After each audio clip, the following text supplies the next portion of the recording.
output na ginawa natin. Pero gusto kong i-discuss sa inyo para mas malinawan kayo kung paano na tayo mag-analyze. Yung circuito na yan, kung tawagin natin yung i-discuss kong ito, kung tawagin natin ito, simplified block diagram of power supply regulated circuit.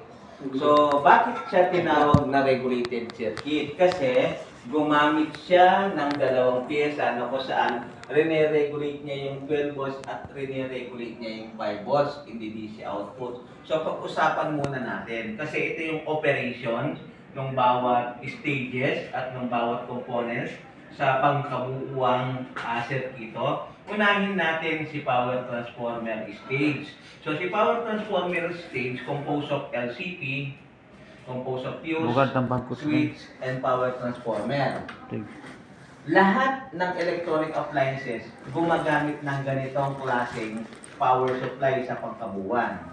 LCP, so meaning to say, passage of current. Daanan siya ng kuryente. Okay? Without LCP, walang dadaanan yung kuryente natin. Walang magpo-flow na current. Fuse. Si fuse is siya yung nagbibigay ng proteksyon sa buong sirkito. Just in case na magkaroon ng overloading, short circuit sa buong sirkito, ang fuse siya yung unang-unang masisira para mabigyan niya ng proteksyon yung pangkalahatan ng buong sirkito. Switch, so ito yung nagtitrigger para sa on and off ng mismong daluyan ng supply. At si power transformer, siya yung nagtatrabaho para magkaroon ng transformation from alternating current, higher alternating current down to the lower alternating current. So, di ba? So, itong apat na yan, sila yung nilalaman na pyesa ng buong power transformer stage. So, kung i-drawing natin yan, based on the schematic diagram, simple lang siya. Ito siya. So, optional, si transformer, meron siyang 110, meron siyang common, at meron siyang 220 volts. On the other connection, of course, gagamit tayo ng LCP. So, si LCP, bago siya dumaloy sa dalawang linya, pwede mo lagyan ng switch. Ito yung switch natin. So, ito yung pupunta sa linyang ito. At ito yung tinatawag naman natin na fuse. Ayun siya, para tumuloy siya dito sa linyang ito. So, ito yung pagkakabuo ng power transformer natin, LCP. Lahat ng electronic appliances, ganun yung connection sila. From line 1 to line 2. So, yung line 1, pwede, or vice versa, line 2, ito yung pagdadaluyan niya. Dito dadaan yung pinaka-switches natin para mag-trigger siya ng on and off. And then, itong other lines, it's either line 1 or line 2, ito yung dadaloyan ng fuse para mabigyan niya ng protection. So, it's either pwede kang gumamit ng 0, 110, ito yung magiging linya mo. Kung pwede kang gumamit ng 0 to 220, ito yung magiging linya mo. Optional na lang si 110 kung gusto mong gamitin. So, on the other hand, ito na yung primary natin or secondary natin. So, yung secondary natin, ito yung magsisilbing magiging negative or common ng output at ito yung magiging 12 volts natin para supplyan niya patungo naman dito sa kabilang linya. At ang tawag natin dito is rectifier stage. So, yung diode natin, gumamit siya ng times 4. Bakit times 4? Kasi yung pagkakakoneksyon niya, kung tawagin natin siya is bridge type diode. So, ano bang purpose ni bridge type diode or ni rectifier stage? So, dito sa first stage natin, tinatransform niya yung alternating current na mataas, pabababain niya yung alternating current natin dito sa secondary at ito yung magsisilbing magiging supply ng rectifier natin on the secondary. Ito yung magiging secondary natin at kinoconsider natin siyang output patungo sa rectifier stage. So dito napaprocess yung pagbabago ng alternating current on and off with fuse and then operation ng dalawang linya from primary into secondary. Alam naman natin kung paano nagkaroon ng transformation between the reaction of the two turns winding of primary and secondary. So dito nagkaroon ng pagbabago. Ito na yung ngayon ang magiging supply voltage napapasok sa rectifier diodes. At ang alam naman natin, ang rectifier diodes ay magpo-process ng conversion from alternating current into direct current. Dito napoprocess yung pagbabago na ginawa ni rectifier diode. Tinransform niya yung alternating current na i-convert niya into direct current. So lahat ng dadaloy na current dito sa input from input and then ito na yung magiging output natin. So AC dito sa input niya at ang mangyayari ngayon paglabas ng AC napapasok sa rectifier diode sa bridge type is magiging DC na. So ngayon, ang magiging connections natin, ito siya. Dalawa or apat na diode. Other connections, look, kung nakikita nyo sa drawing ng diagram natin, so ito yung aakyat dito, at ito yung aakyat dito. And then, on the other hand, itong magiging negative nung between diode 1 to diode 3, ito yung negative natin, and then ito yung magiging negative line natin ngayon.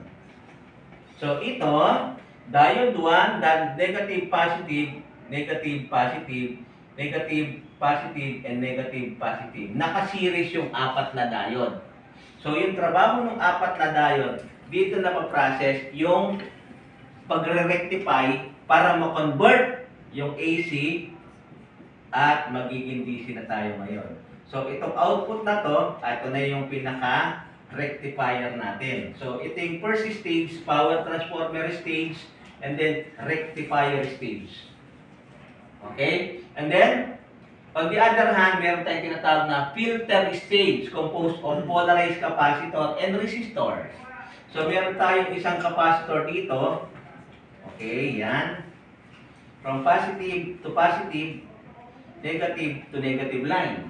And then, si resistor, dito na, magdi-distribute ng power. So, ang trabaho lang ni resistor dito, magdi-distribute siya ng power from 12 volts and 5 volts. Dadaan lang siya ng voltage regulator. So, ang purpose nitong polarized and limiter resistor to store, filter, and discharge at the same time to control and limit the flow of current. So, sa filter stage, sinasala niya yung itatransfer na supply na galing ng rectifier patungo dito sa dalawang pyesa ito. Sila ngayon ang magko-control pa lang para mabalance yung daloy ng kuryente natin. Alam naman natin, pag tumaas ang kuryente sa input, madadamay din yung supply dito sa rectifier diode, tataas din yung supply. Pag bumaba yung supply sa input, mapoprocess naman yung rectifier dito, bababa din yung supply.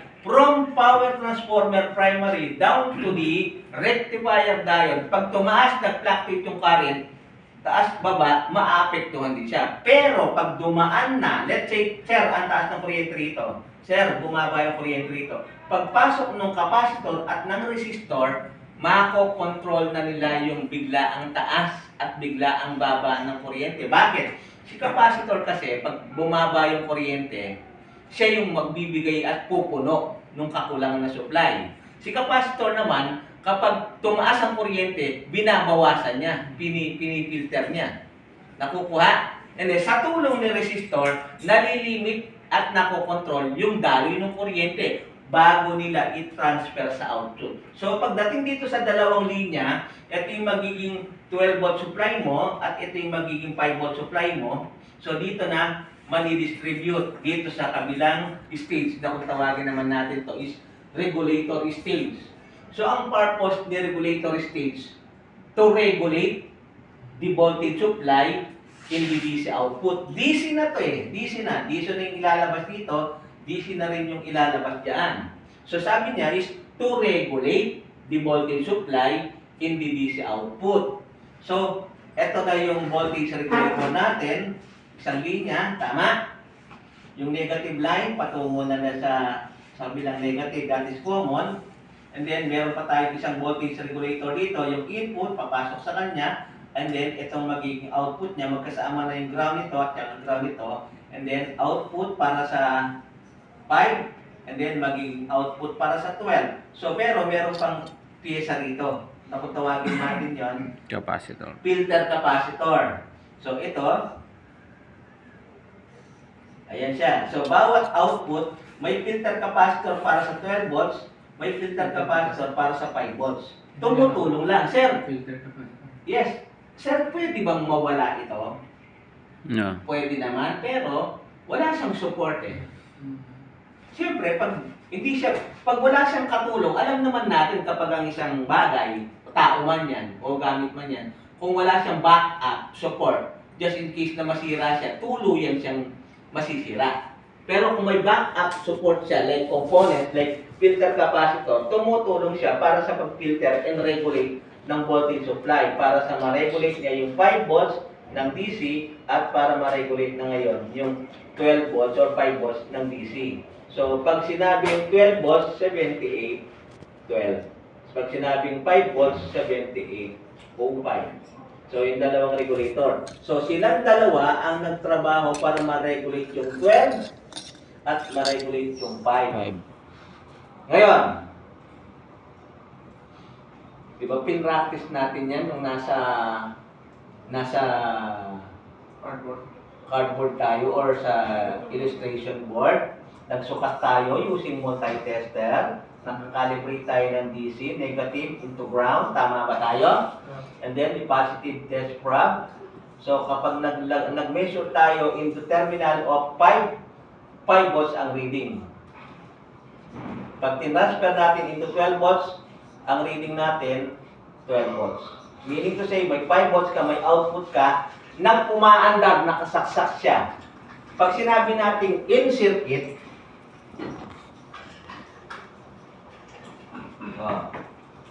makasaksak yan yan, hindi mamandar yan. In circuit kung tawagin natin yon. Nakasaksak siya in the outlet or the source of 220. So, may dadali na kuryente ngayon dito. And then, lalabas na ngayon dyan. So, ganun din yung mangyayari ngayon. So, ang ginawa nyo ngayon, tinransfer lang naman natin yung mga pyesa, sinundan lang natin yung diagram na ibinigay ko na nakatransfer na sa PCB. So, ang tamang pagtingin dito, baligtad nyo silang titignan. Ayan siya. Pero ito yung harap. Pero titignan nyo yung anino. On the upper hand, upper terminal, upper side, that is the positive of all diode and the positive of the capacitor. Tama? And then, yung isang linya ng resistor, galing ng rectifier, patungo naman sa voltage regulator. So, kapag ang voltage regulator nakaharap sa'yo, so in, and then yung gitna, ground, and then the left side, that is ground. Tama? So, ganun din naman yung kabilang regulator. So, akong nakikitang mali dito. Aandar at aandar yan. Natap natin yung dalawang linya ng 0 and 12 volts na galing ng transformer. Ito siya. And then, saksak. And then, ito yung negative. So, gagamit tayo ng tester. Negative, tapos 5 volts terminal, sukatan nyo. Pag may 5 volts out na, ibig sabihin good na yung out, yung supply dito. Then, 12 volts, sukatan din. Kapag may output na, ibig sabihin, in general, umaandar na ngayon itong PCB natin na nakamount yung power supply diagram. Tapos ang usapan. Ganun. Gaano ba ka-importante ngayon yung mga piyesang nakalagay dito? Sila yung sangkap, sila yung dahilan kung bakit nagtatrabaho yung power supply.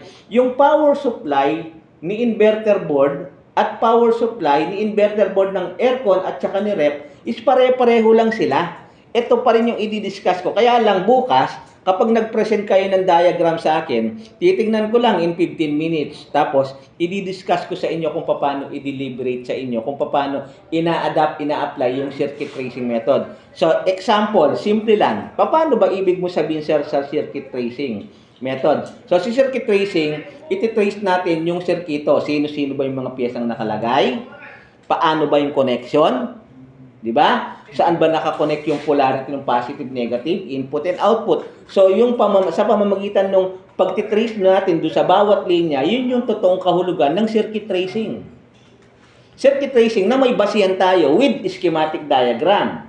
O, nagkakamali ba tayo kung sinusundan natin yung diagram? Hindi. Hindi tayo maaaring magkamali kasi meron tayong basihan at sinusunod natin yung diagram. Ngayon, magagamit lang yung diagram na yan kung sakali nasunugan kayo ng pyesa.